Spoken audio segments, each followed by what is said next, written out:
y'all, welcome back to my channel. My name is Shamika and this is Check the Rhymes. I am super excited that you're here. Thank you so much for tuning in as always. Y'all, I am so hyped about today's show because this is one of my absolute favorites that's on the show today.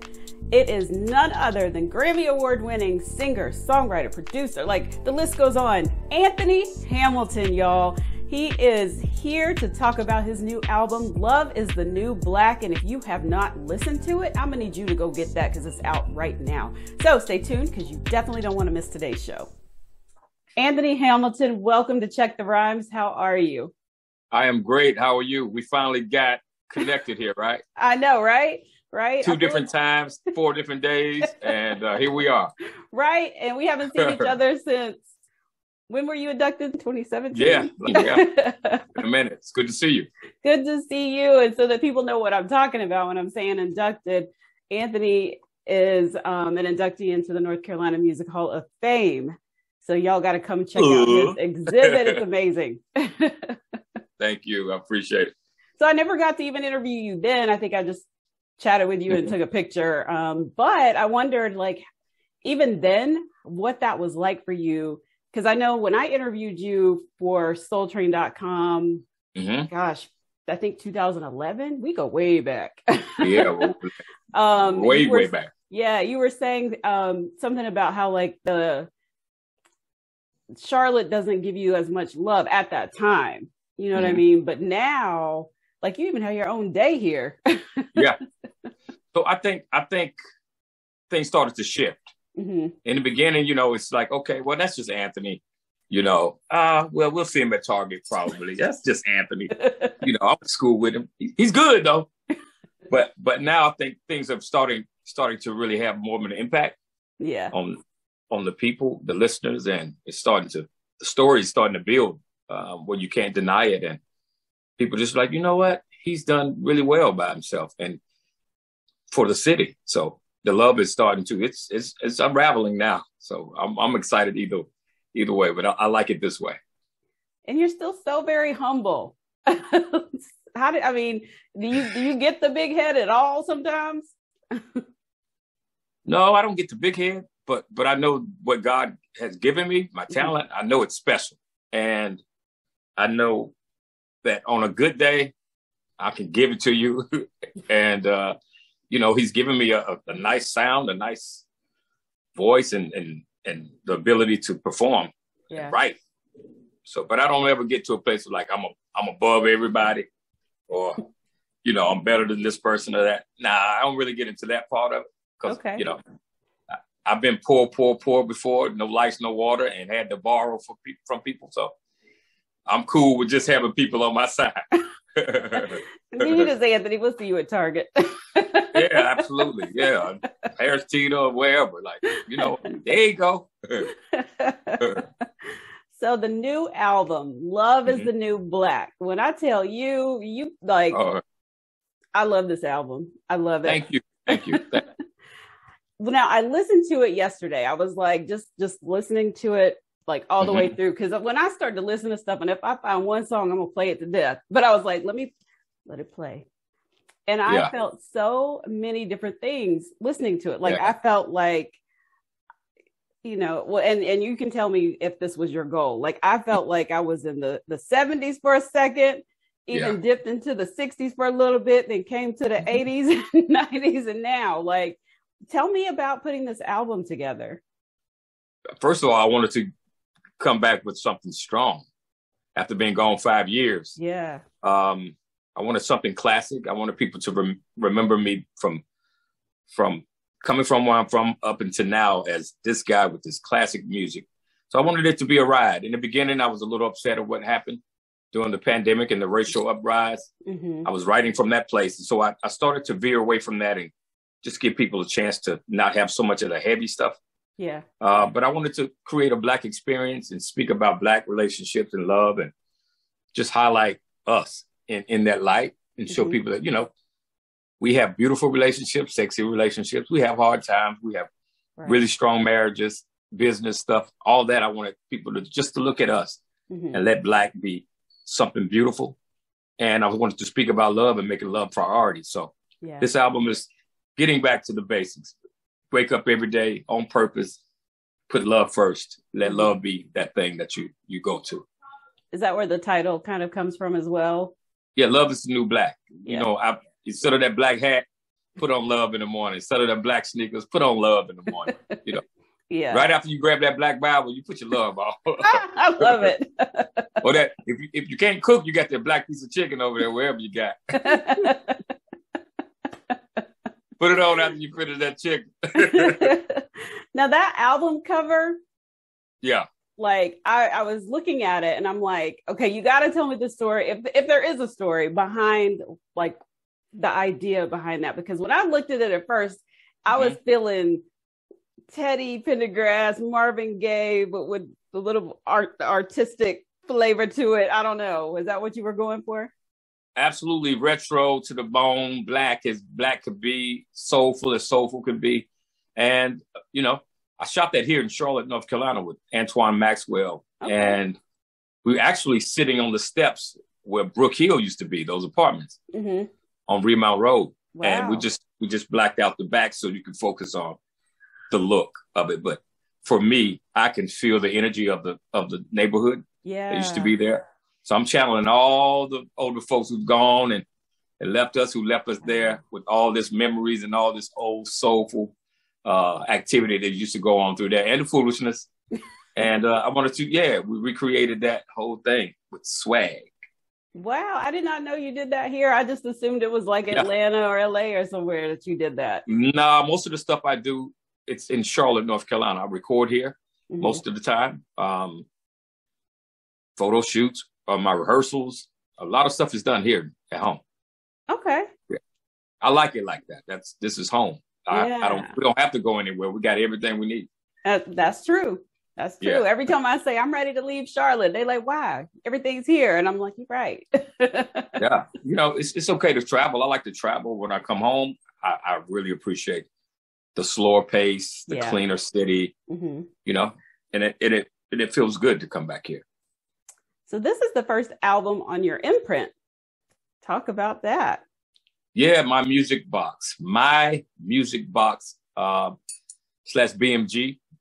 You know, being a CEO and having my own label, it's not just for me, but it's where I can house new talent and show my kids that, hey, that you can do it this way as well. Yeah. It's been signed to the majors. I've done enough of that already. So it's time for me to eat just as good as the corporations and be that for myself, have ownership. Yeah. And I can't wait to show this talent. This great talent, guy by the name of JX Hines. That's super incredible here. There's a few other cats that I like a lot. There's a guy by the name of Money Train. Okay. That I think he's very, very talented too. So in conversations with him. And so it's a few young guys. Okay. That I'm looking at. Okay. But we're ready. It's my label, my first album on my label. You know, I might even get a chain. I'm gonna get a chain, my box chain. I'll be walking around like the 50 Boys on the Black Mafia family. The big we got to get me a 50 Boys. I got to get my 50 Boys on right quick. You get 704 Boys. I'm gonna ride around. Go pick up the baby and just say, look at my chain. Look at my chain. Well, actually, yours could say my music box. Oh, yeah, absolutely, it's gonna say that. My music box is gonna be flat. So, what took you so long to put this album out, though? 5 years? It should have been closer to 3. You know, touring. When you're touring, I'm a touring artist, and people want to see me. So you can't break that bread when it's coming in really good. That's true. It's like, I'm going to get to the album. So I was recording. Have been recording stuff over those years, but I really got in the thick of it about maybe a year and a half, 2 years ago. Really started to pay attention to what I was doing and revamping the album. And then the pandemic came and added 2 more years to it. So, you know, that slowed everything. Everybody shut down. Right. And but it was cool to shut down and just be home and enjoy my boys all day, every day. Yeah. And listen to Fortnite and everything else on the background. Did you have to be the teacher also? I had to be the teacher, the referee, the guidance counselor, daddy, you name it. I had to be everything. That is too funny. But I think it's, you know, a lot of people were able to tap into their more creative side with the pandemic. And then others, you know, just decided it was just a good break. So I think in a way it was good for everybody, sort of, in a sense. It was, even for the environment. I think things had a chance to shift back and, you know, give us a little more time here on Earth, a healthier Earth.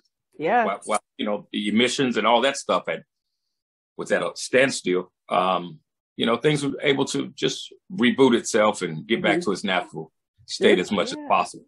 This is going to sound crazy because it was like, I don't know if you heard it on your side of town, but it sounded like the birds were even louder, even though. Absolutely.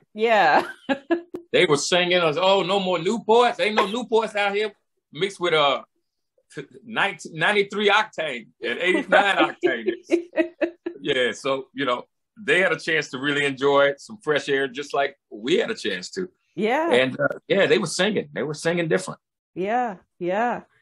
So I had a couple of questions from some people on the Twitter. They wanted to know, and I want to know about Charlene. Is this a true story? Why is Charlene so trifling?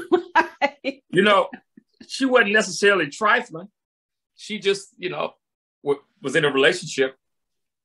We were in a relationship, and you come to a crossroad where you decide, okay, am I going to be in this relationship and stick with the love, or am I going to go with music and be in love with music and get to know what's on the other side of Anthony Hamilton? So when I made the decision to go, you know, with music, you know, you just can't. Everyone can't date an entertainer. Everyone can't date a ball player, right?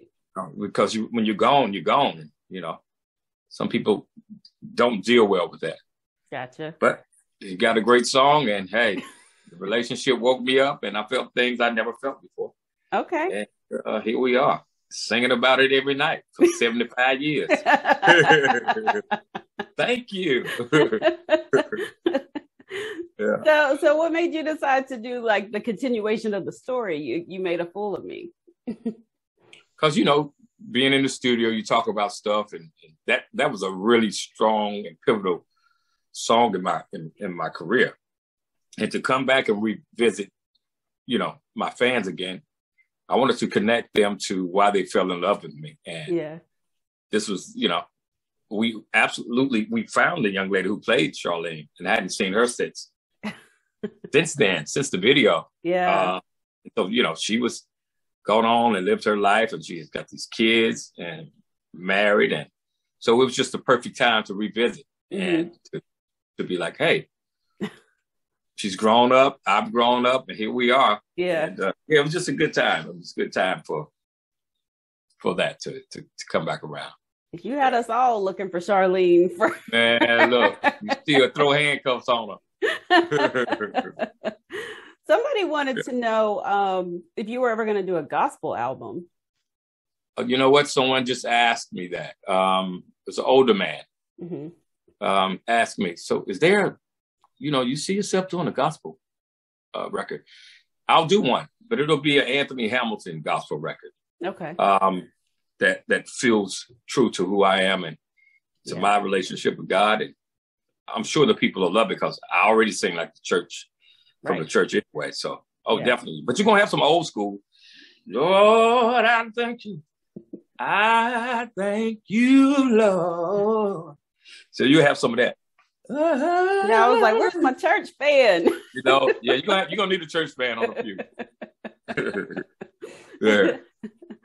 So I know I'm like jumping topics because I didn't write these questions in order because I never do. But going back to the North Carolina Music Hall of Fame, the induction ceremony is coming up, and Jermaine Dupri is being inducted along with his father, Michael Malden. So I'm sorry, Michael T. Malden, because I did the voiceovers and he had me make sure I got that T in there. Oh, for real?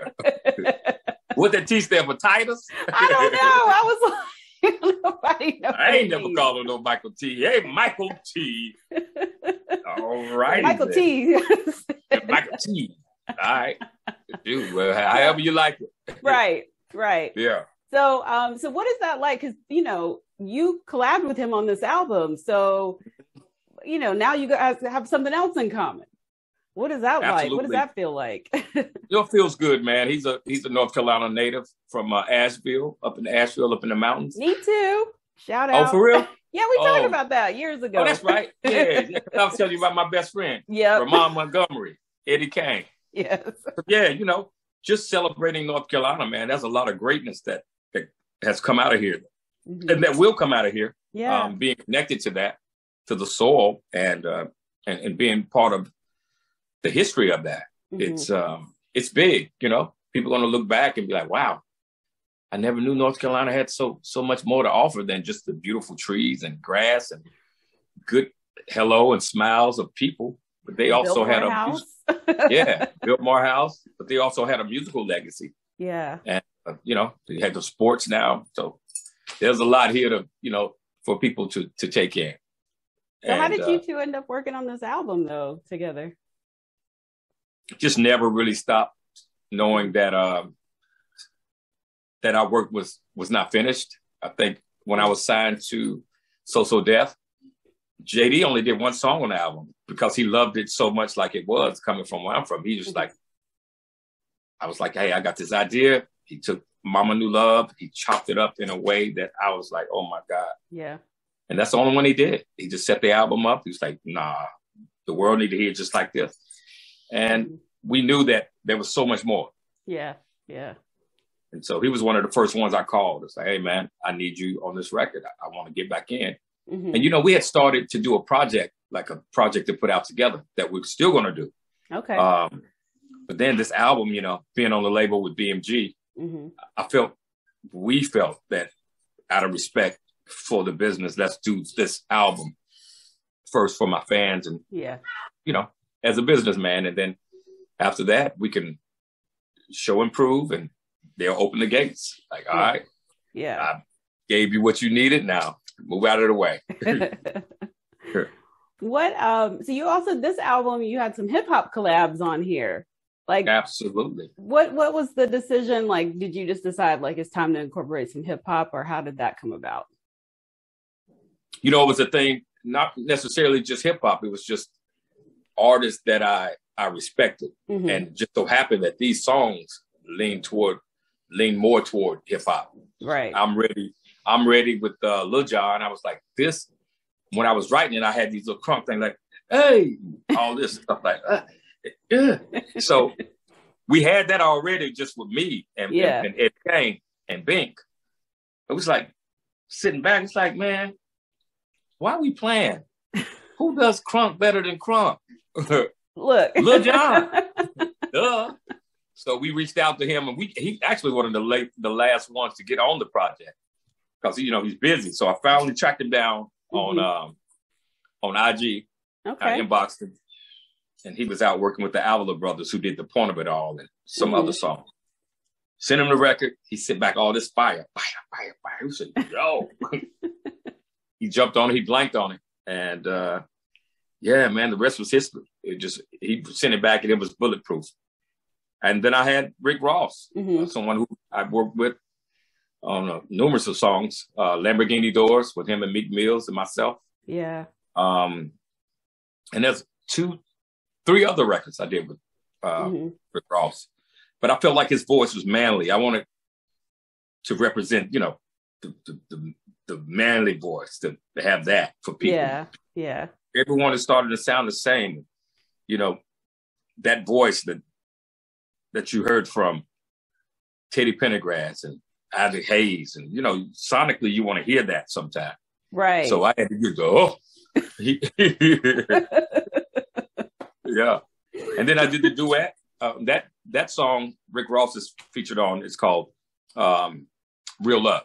And it's like a throwback to the 90s, Mary J. Blige, when she does the kick dance. Yeah. So I wanted to do one of those. Reminded me of being on Uptown with Andre Harrell and Jimmy Jenkins and Puff and all those guys, Heavy D, Mary J. Blige, Jodeci. So I wanted to go back to that part of music when it was exciting and really fun for me. And then I had to go and get the new legend, Jennifer Hudson. Yes. Yeah. I was going to tell you when I pushed play, I was like, I know it's going to be fire. I know it is. And like, now I got it on repeat. Thank you. So yeah, I wanted to have someone, I wanted to do Superstar years ago, but I felt like now was time. My voice had started to change and get a little more manly and more textured the way it needed to be. And I wanted to make it an event. So adding her, I knew it would be special. Yeah. And that not only are you getting Anthony Hamilton and Luther Vandross, greatest song, but you made it a duet with who? Right. Jennifer Hudson? Yeah. I know y'all not playing. So I had to give it to her. Yeah. Yeah. I'm like, a lot of times people are like, stay away from Luther music, but no, y'all did this thing justice. The key to redoing a song is do not try to compete with greatness already. Yeah. Be a part of greatness and let the song live and let the memories that people had of that song, let it be renewed through you. Yeah. And don't make a mess of it. And we did not. You did not. Yes. Are we going to get it? I saw the lyric video. Are y'all going to actually do a video? We just went over the treatment and we're sending it to her. And as soon as she says, hey, this is when I'm available, I'm going to start sleeping in my chapstick so I can look good on the video. Yeah. So silly. I am. People don't know it, but I am. So one of my favorites on this album is I Thought We Were in Love. Like, when I tell you, I'm in here on a Zoom and I had just finished listening to it and I was like, I got to listen to it again. I'm going to turn my camera off so I can, mute the thing so I can listen to it again. Like the words, the lyrics. Yeah. Like, I have chills right now. Like, and you know what? That song gives me Isley Brother, a little Isley Brother, little Teddy Pendergrass, like all the greats rolled up into one. When I heard the music, when Jermaine did the music for it, we had a conversation about, what it is that's missing. He was like, you don't have to do any of what's happening right now. Like that, let the young and let the people who need to do that music. He said, go back and give people like real music. Like there's people out there who love emotions and real songs and real stories. And he said, can't nobody do you. Right. Only you can do you. And I was like, okay, well, set me up to do me well. And we went into our Harold Melvin and the Blue Notes bag and we came out with that. It's a classic. It's absolutely one of my favorite songs too. But absolutely. Yeah. I just watched I'd never seen the Teddy Pendergrass documentary. Have you seen it? No, I haven't. Not a lot. I've seen bits and pieces of Teddy's life, but where did you watch it at? It was on, because I only got the don't laugh, the free trial of Showtime just because I wanted to watch the Rick James documentary. And so I was like, well, I want to see that too. Yeah. The Teddy Pendergrass one is on there. Okay. Hey, cancel it after ain't no wrong with keeping it real. You're keeping it real. But so when I listened to the song and I could hear the Harold Melvin and the Blue Notes, all I kept thinking was the story in the documentary about how trifling Harold was about running him his money and stuff. Not trifling, but he and I wondered what would he say? If he had heard that, would he be feeling it? I just was curious as to I wonder what he would say if he heard the song, or if Teddy P was here and he heard this song. He absolutely would be. I think he would be absolutely honored. I think he'd be like, young man, you got something here. Yeah, I hear where you're coming from. Yeah, but I love it. Yeah, you made it your own, just like Bill Withers.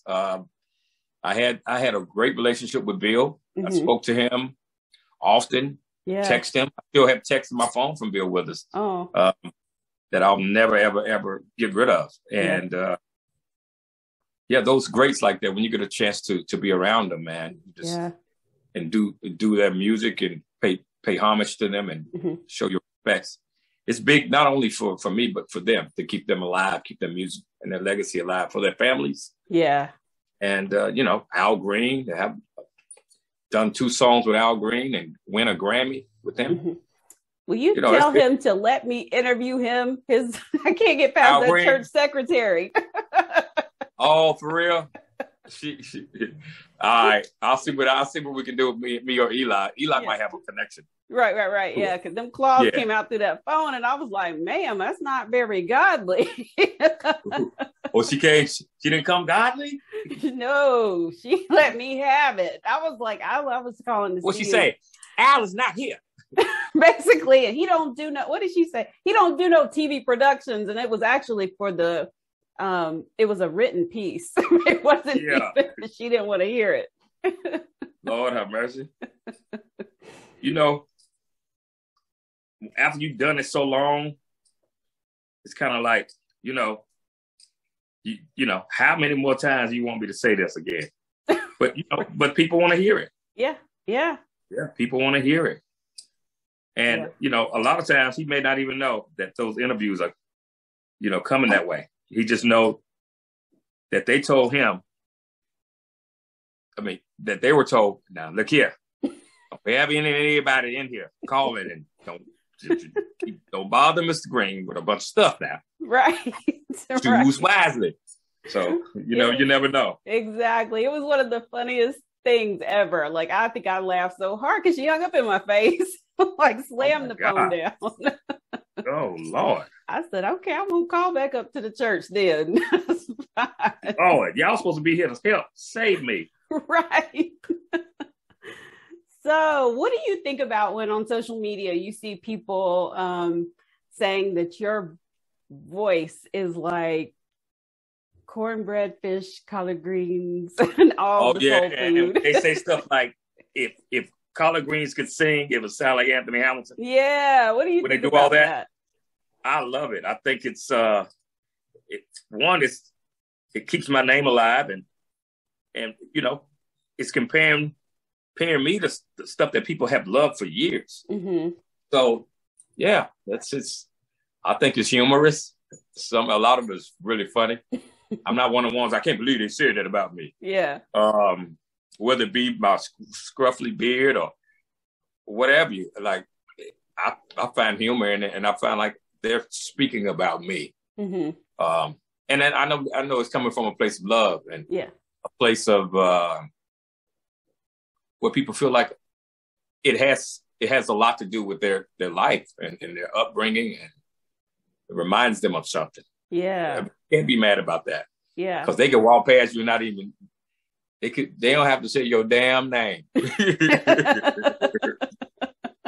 They could be like, that nigga trash. So. Okay.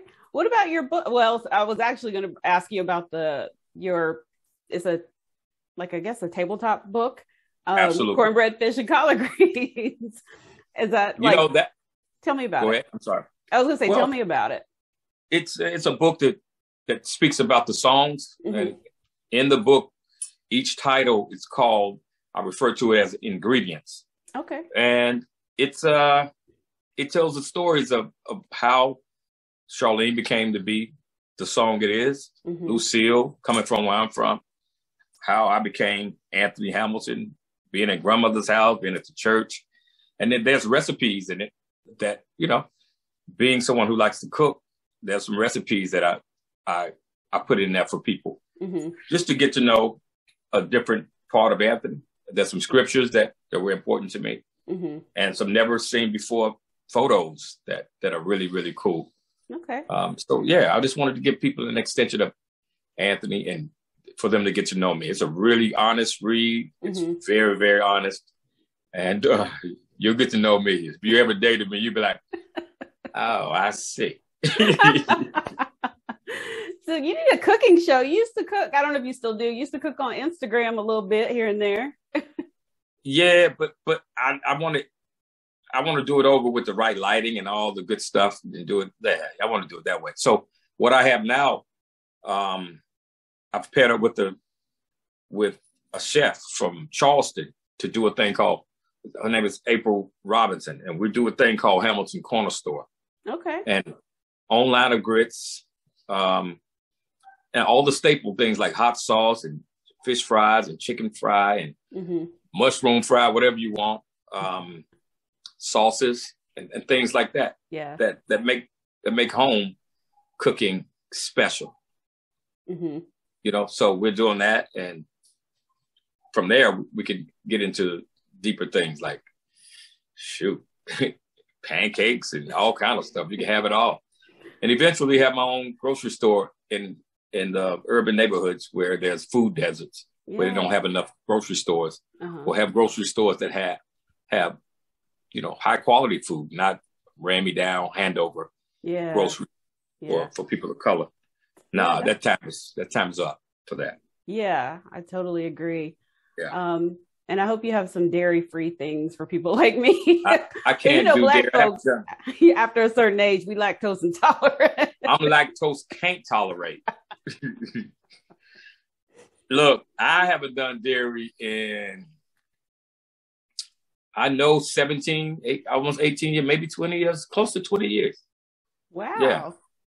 I know 16 since I've been living here. Like, I've been here 16 years, and I know it's before that. So it's close to 20. Okay. Yeah. No. Little butter every now and again won't hurt me. Yeah, but most of the stuff is avocado oil, my vegan butters, cashew butter, almond butter. And they have everything, every cheese, feta, Parmesan, you name it. It's non-dairy. I have everything in that. Like, because I'm at a year now, and so I'm still learning to find different things to replace stuff. So so far so good. Yeah, so I'll send you some stuff through IG. I'll send you a picture of all the brands I've tried. I've done the work for you. Okay. All you gotta do is go pick it up. They're all waiting right. on you. Okay. Yeah. So yeah, absolutely. So I gotta know, because I collect vinyl. Is the album on vinyl? It is going to be on vinyl. This is one of those albums that absolutely deserves to be vinyl. That's a store here in Charlotte called Manifest Music on South Boulevard. I want to definitely do something with them because they still cater to that demographic and the people that really like vinyl. Really? I've not been to that. I always go to Jam Pack Records in Monroe. Black owned. Absolutely. Yeah. So we'll definitely go down there too, because I want to get in the business of being about my people as much as possible. Yeah. That's important for me. Check the ride, y'all. Yeah. I got to get you a t-shirt. Yeah, man. Get my t-shirt. Stop playing. I want to thank you so much, Anthony, for coming on Check the Rhymes. Like, we're not going to let this happen again where it's like 20 years before we chat. We don't need to do that. You know, it's okay to speak sooner. Right. Yeah.